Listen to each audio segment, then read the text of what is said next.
माननीय सदस्य श्री अखिलेश यादव जी।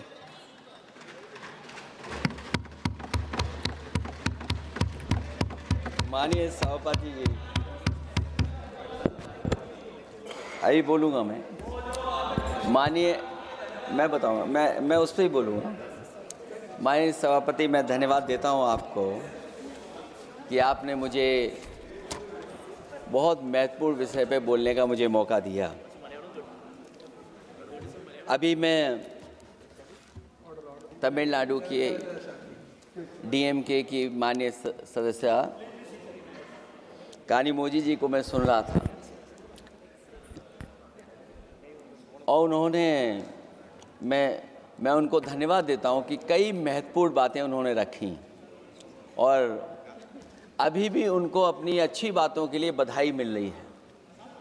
हमें खुशी है इस बात की कि विपक्ष में जो लोग हैं उनको बधाई मिल रही है, लेकिन सत्ता पक्ष के लोग जब बोल के जा रहे हैं तो उनके सदस्य भी उन्हें बधाई नहीं दे रहा कोई।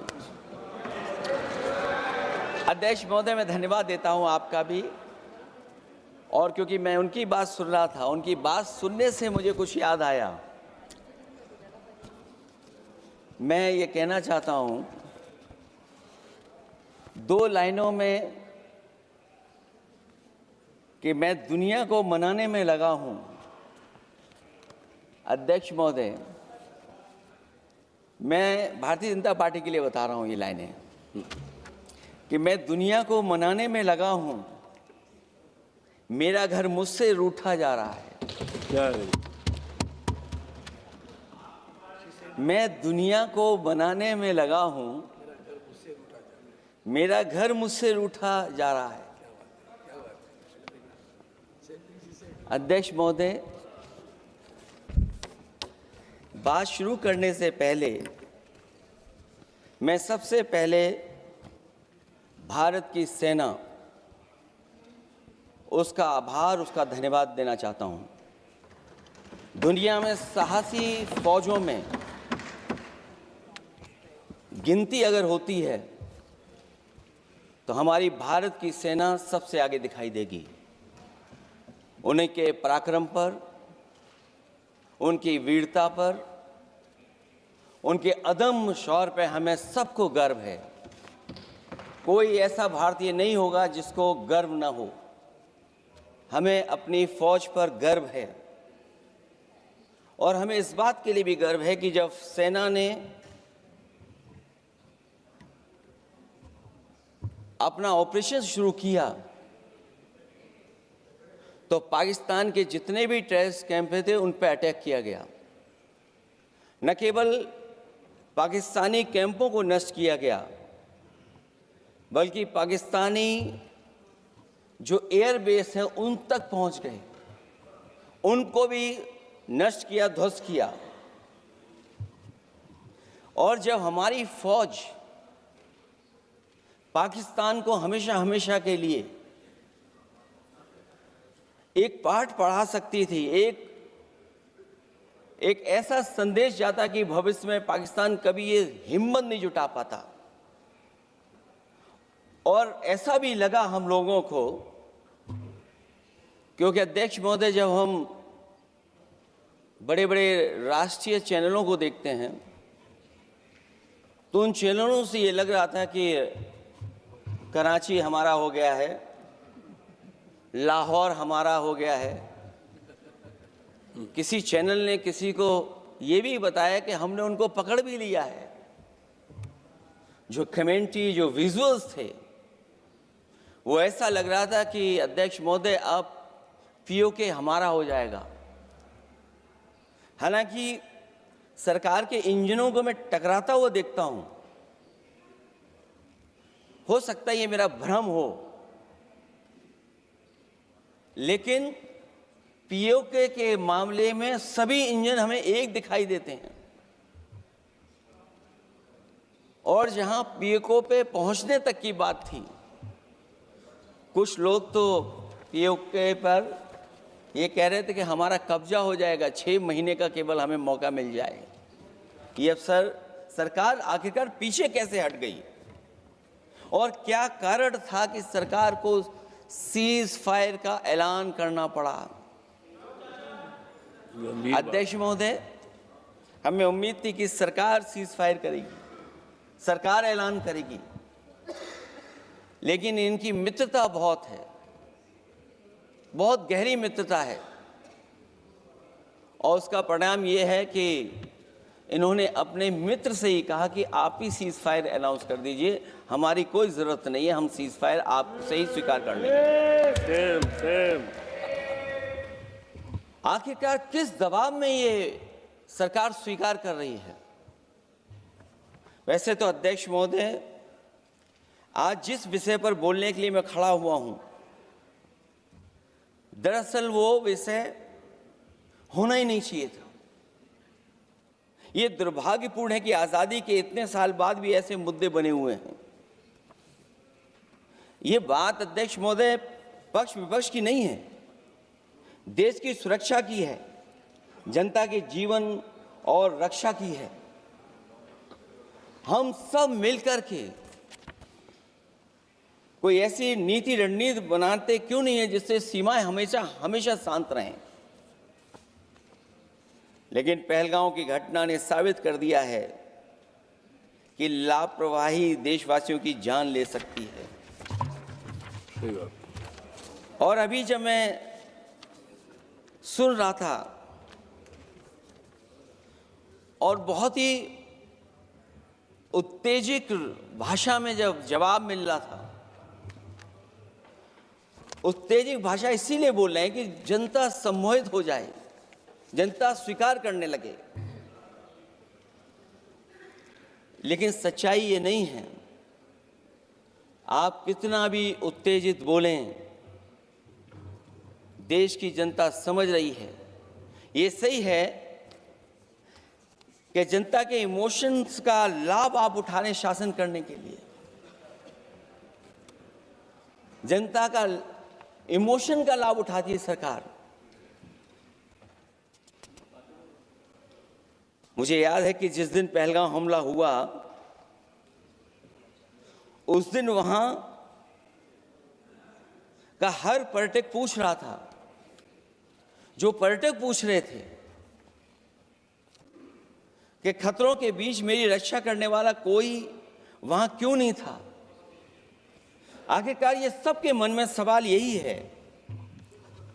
कि जिस समय घटना हुई, आखिरकार उन्हें बचाने वाला कोई क्यों नहीं था।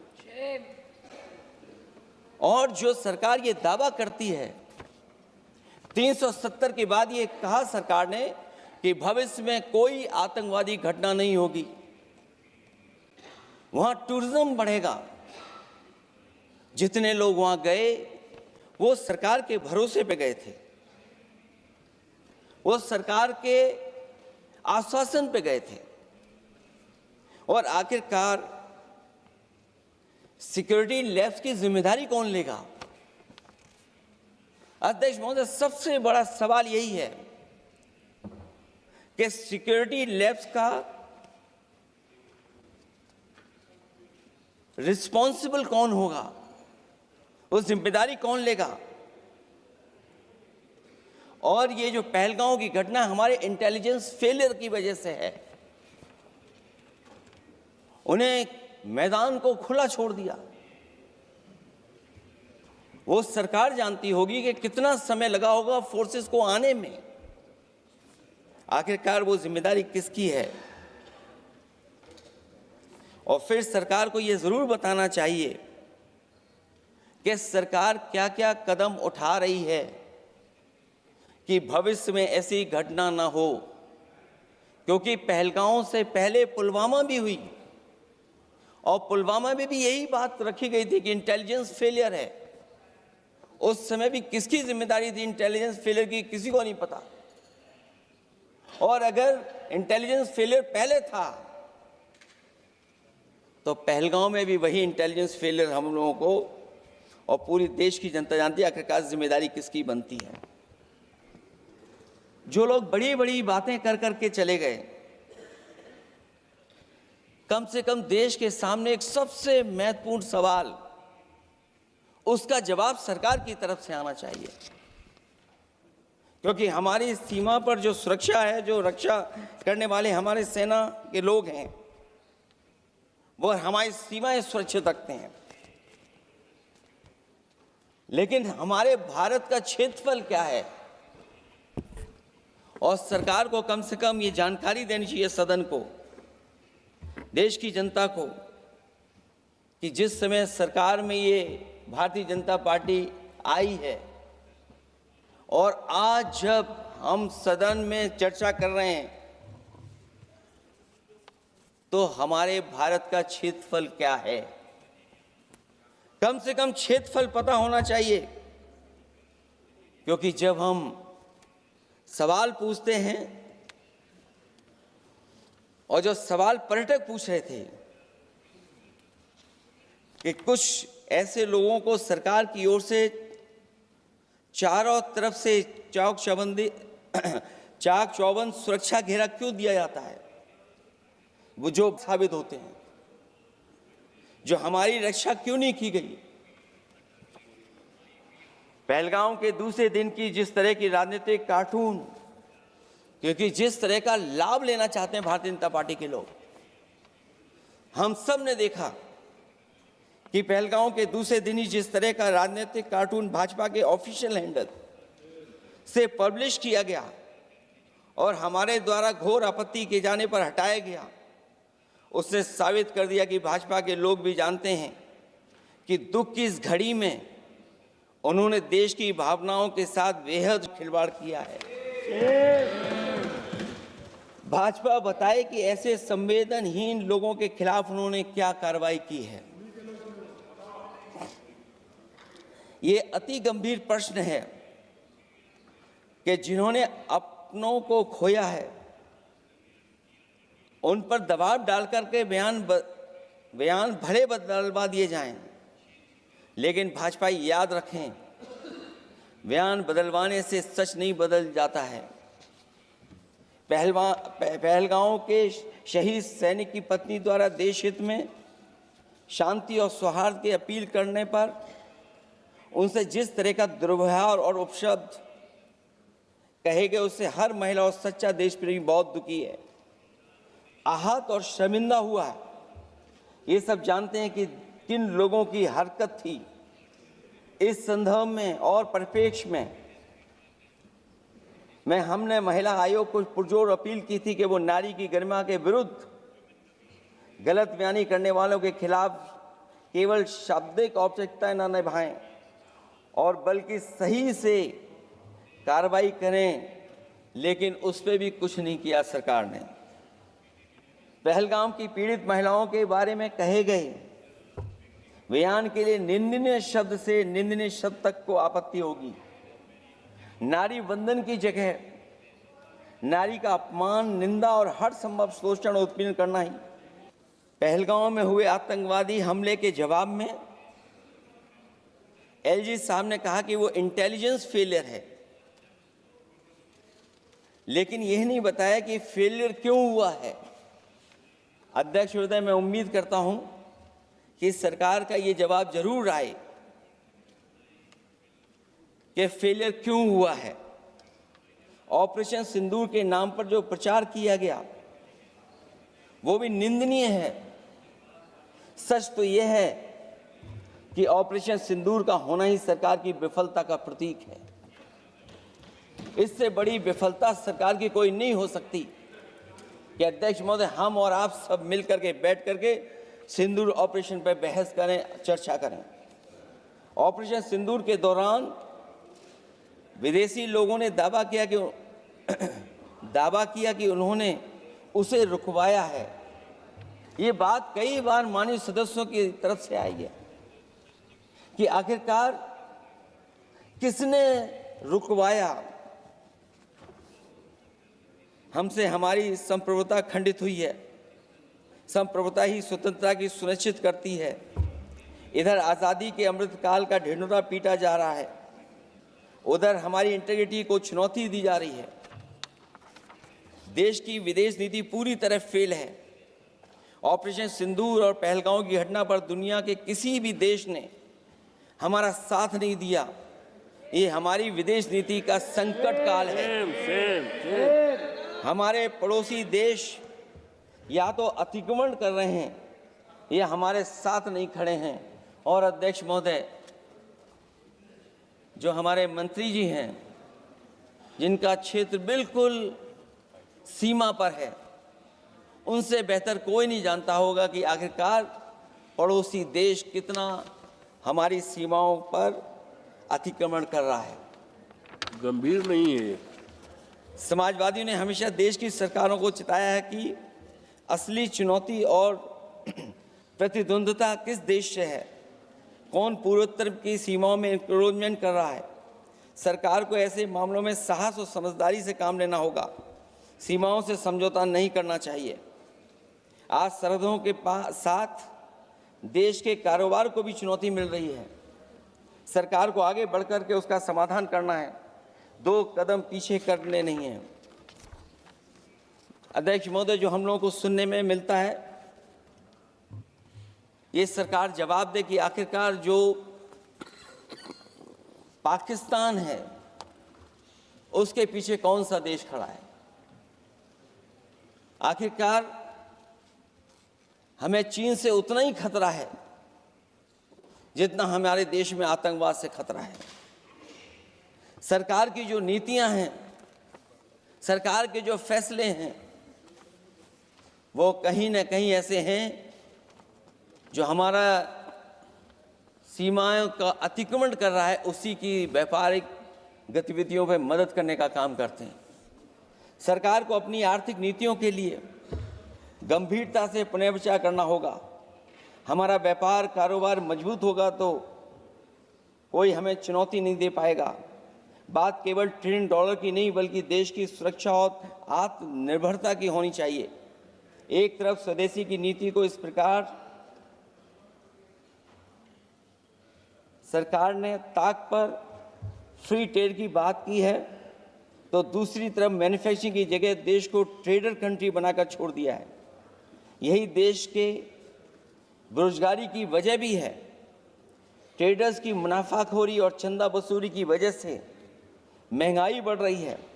आर्थिक मामलों में ये सरकार पूरी तरह फेल हो चुकी है। भ्रष्टाचार के कारण हर जगह सड़कें और पुल ध्वस्त हो रहे हैं, टंकियां गिर रही हैं और करप्शन जगह जगह लीक होकर के टपक रहा है। मैं ये ज़रूर कहना चाहूँगा इस समय पर कि कुल मिलाकर सरकार को अपनी राजनीतिक, आर्थिक और सामाजिक नीतियों के लिए एफआईआर जरूर करना चाहिए।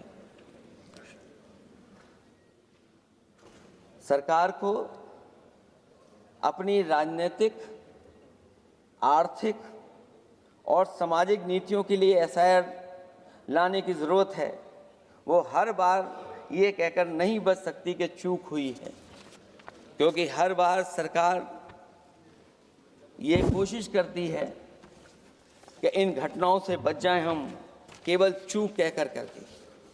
केवल हमारी सीमाएं जो पाकिस्तान से जुड़ी हैं,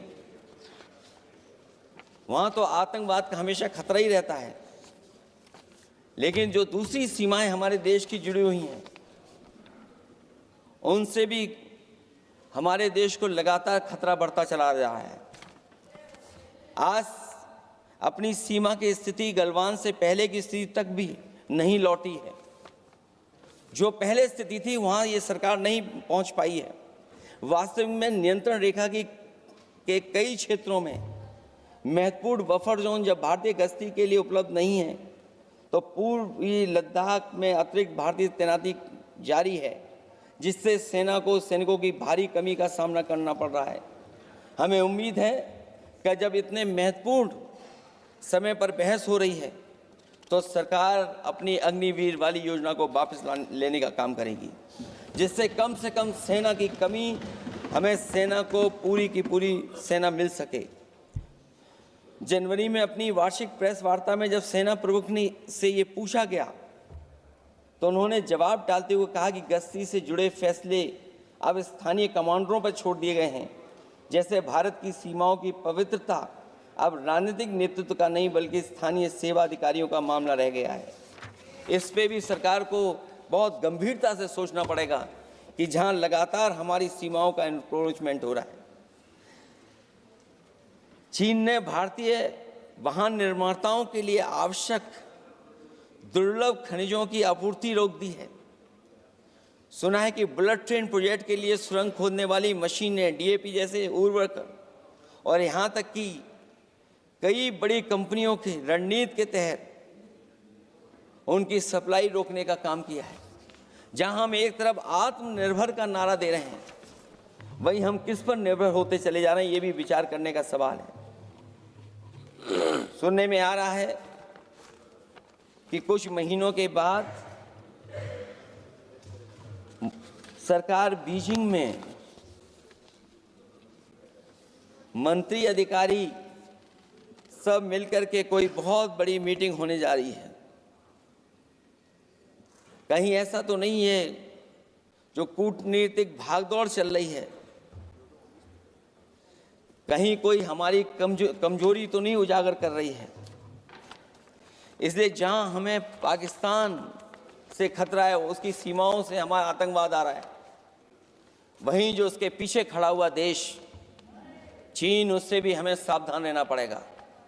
और अध्यक्ष महोदय, हम सब समाजवादियों ने कई मौकों पर ये बात रखी और कही कि हमारा खतरा पाकिस्तान से नहीं है, हमारा खतरा है चीन से। न केवल वो हमारी जमीन छीन रहा है समय समय पर, बल्कि हमारे बाजार को भी छीनने का काम कर रहा है। इस सरकार को कहीं न कहीं आतंकवाद को और पाकिस्तान को लगाम लगाने के लिए 10 या 15 साल का ऐसा फैसला लेना चाहिए जिससे कि वहां से हमारा कारोबार कम होता चला जाए। और अगर हमारा देश महोदय कारोबार कम नहीं होगा तो हम अपने देश को आत्मनिर्भर भी नहीं बना पाएंगे। ये जो आत्मनिर्भर का नारा है, कहीं ऐसा तो नहीं है नारा कुछ व्यापारियों को लाभ पहुंचाने के लिए हो रहा हो? क्या व्यापार और राजनीति का संबंध ऐसा हो सकता है कि दोनों एक दूसरे का लाभ उठाएं?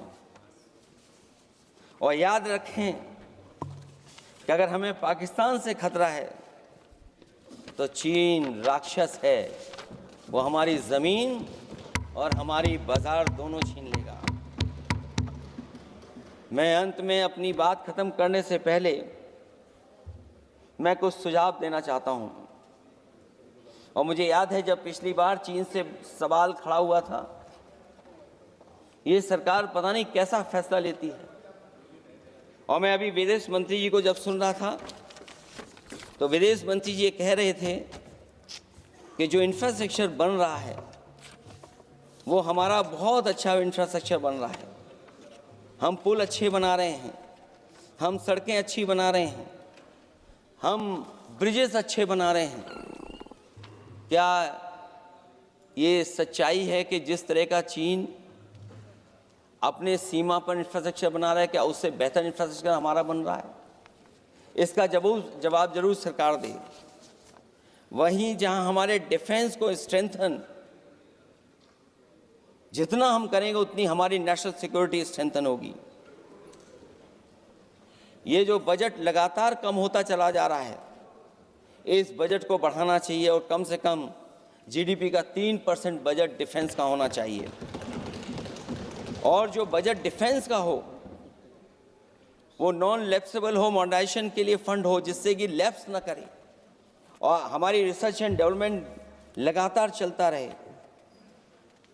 जो हमें कई बार आश्वासन मिलता है कि टेक्नोलॉजी ट्रांसफ़र भी हो जाएगा, आखिरकार टेक्नोलॉजी ट्रांसफ़र के लिए हमें वर्षों क्यों इंतज़ार करना पड़ता है? आखिरकार इसका जिम्मेदारी कौन लेगा? जो डिफेंस प्रोक्योरमेंट है हमारा, वो डिफेंस प्रोक्योरमेंट आखिरकार क्यों नहीं होता है? जहां सरकार समय समय पर डिफेंस एक्सपो के नाम पर न केवल भारत बल्कि दुनिया से ये कहती है कि हमारे यहाँ इन्वेस्टमेंट करें। आखिरकार डिफेंस एक्सपो के इन्वेस्टमेंट के कार्यक्रम के बाद कितना डिफेंस सेक्टर में इन्वेस्टमेंट आया है? और साथ ही साथ जब आत्मनिर्भर की बात हो तो हमारे देश की अपनी रक्षा करने के लिए हमारे अपने लोग क्यों नहीं तैयार हो रहे हैं? यह सरकार इतना क्यों नहीं जोखिम उठा रही कि हम खुद तैयार हों उन चीज़ों को बनाने के लिए? इसलिए मैं एक बार फिर ये कहता हूं कि जहां पर सेना ने बहुत बहादुरी के साथ, अपने पराक्रम के साथ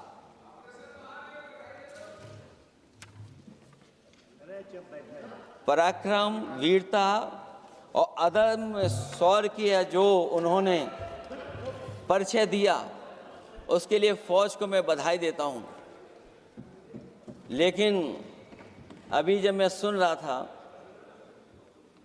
ये जो अभी आतंकवादी मारे गए हैं, आतंकवादी मारे जाते हैं, हम सब पक्ष में हैं, लेकिन हर जगह राजनीतिक लाभ आखिरकार कौन उठा रहा है? क्योंकि मैं अपनी बात खत्म कर रहा था, अध्यक्ष महोदय ये पूछ रहे हैं कि आज महादेव ऑपरेशन पे मैं धन्यवाद क्यों नहीं दे रहा हूं। अध्यक्ष महोदय, जिस समय समर्थन की बात आई, पूरे देश के जितने भी राजनीतिक दल हैं वो आपके साथ थे। आखिरकार इनकाउंटर कल ही क्यों हुआ?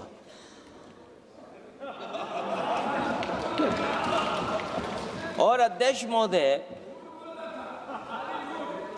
फिर वही बात मैं दोहराऊं जिसकी वजह से पहलगांव हुआ, जिसकी वजह से पुलवामा हुआ। अगर ये इतना ही टेक्नोलॉजी और इन सब चीजों को समझते हैं और जानते हैं, इतना ही टेक्नोलॉजी और इन चीजों को सब समझते हैं, तो आखिरकार अध्यक्ष महोदय, पुलवामा में जो गाड़ी में RDX आया, वो गाड़ी आज तक क्यों नहीं पकड़ी गई? और शायद भारतीय जनता पार्टी के लोग ये जानते होंगे कि बहुत सारे विभाग सरकार के होते हैं, सैटेलाइट इमेजेस देते हैं। अगर आज भी भारतीय जनता पार्टी चाहे तो पुलवामा में जो गाड़ी आई है, सैटेलाइट इमेजेस से वो पता कर सकती है कि वो किस रास्ते से वो गाड़ी आई थी। आप हिम्मत क्यों नहीं जुटा पा रहे हैं उसके लिए? और फिर पहलगांव में किसी भी दल ने आपके साथ किसी तरह की राजनीतिक बातचीत नहीं की, लेकिन राजनीतिक लाभ आपने कांग्रेस पार्टी से भी उठाने की कोशिश की, हमारे से भी उठाने की कोशिश की।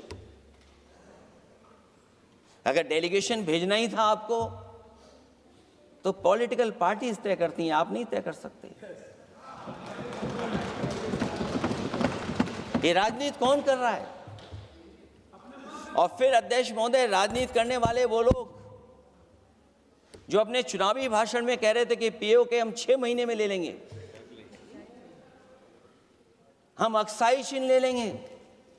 इसीलिए मैंने सवाल पूछा अध्यक्ष महोदय सरकार से कि जिस समय सरकार में भारतीय जनता पार्टी आई, उस समय भारत का क्षेत्रफल क्या था और भारत का क्षेत्रफल आज क्या है?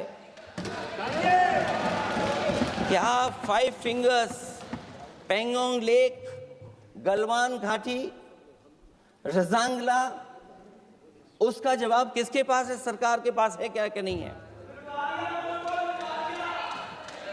और मैं आज अध्यक्ष महोदय कहता हूं, हम वॉर के खिलाफ हैं, हम वॉर नहीं चाहते हैं, लेकिन सीमा पर शांति रहे, हमारा कोई इंक्रोचमेंट नहीं करे।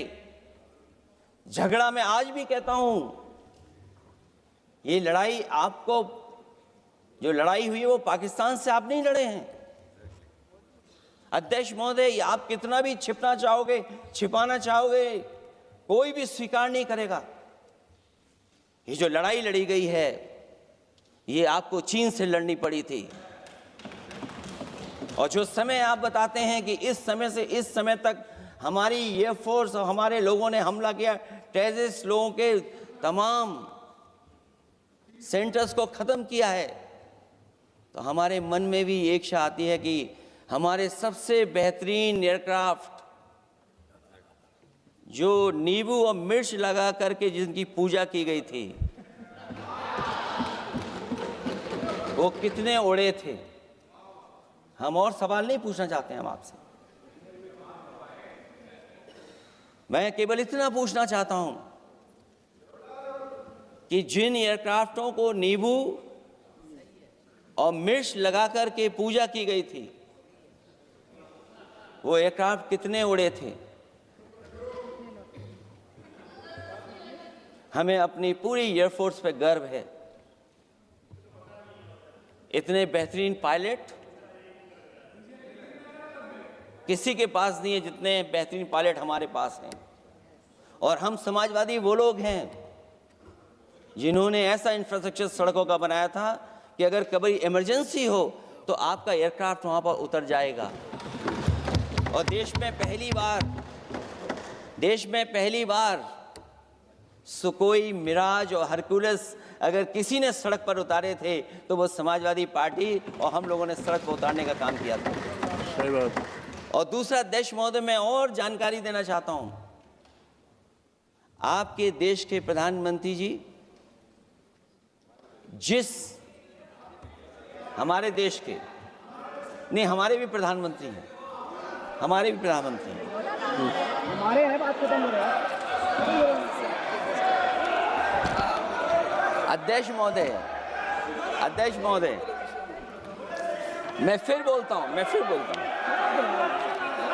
अध्यक्ष महोदय, मैं तो आपको बहुत अच्छा मान रहा था कि आप ही मुझे बुलवा के गए थे। मैं फिर बोलता हूं, देखिए प्रधानमंत्री जी की लाइनें हैं ये वाली। मैं दुनिया को मनाने में लगा हूं, मेरा घर मुझसे रूठा जा रहा है।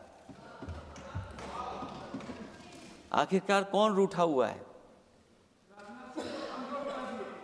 इस देश में जो हमने देखा इतने दिनों में, प्रधानमंत्री जी डिफेंस मिनिस्टर का भी रोल प्ले कर रहे थे।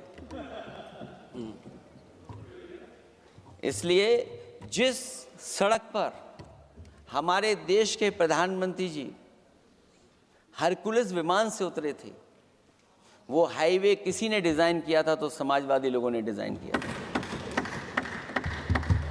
यूपी में तो डिजाइन हो गया एक और, लेकिन देश में क्यों नहीं ऐसी सड़कें बन रही जहां पर इमरजेंसी के समय पर एयरफोर्स इसको इस्तेमाल कर सके?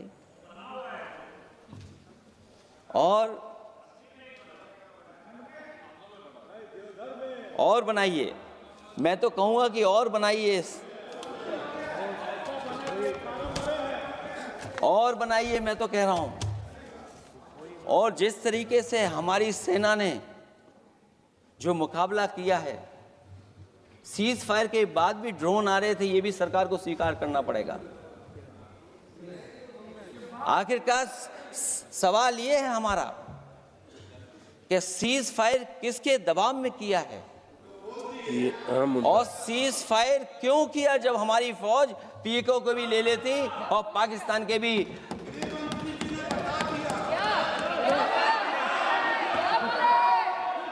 अध्यक्ष महोदय, सीज फायर आपके मंत्री जी ने नहीं किया। सीज फायर आपके मंत्री जी की तरफ से नहीं आया, क्योंकि हमारे मंत्री जी वो सोशल मीडिया को देखते नहीं हैं। सबसे पहले सोशल मीडिया पे बात आई थी, आपको 1 घंटे बाद किसी ने पढ़ के बताया होगा। इसलिए अध्यक्ष महोदय, मैं केवल इतना कहना चाहता हूं अपनी बात खत्म करते हुए, आखिरकार इंटेलिजेंस फेलियर की जिम्मेदारी किसकी है? हमारे भारत का क्षेत्रफल कितना 2014 में था और आज क्षेत्रफल क्या है? और लगातार इनकी सरकार में आतंकवादी घटनाएं क्यों हो रही हैं? और हमारे देश को खतरा पाकिस्तान से तो है ही है,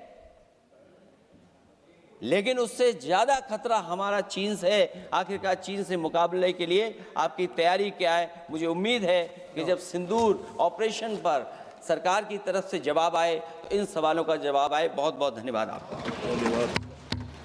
Well done.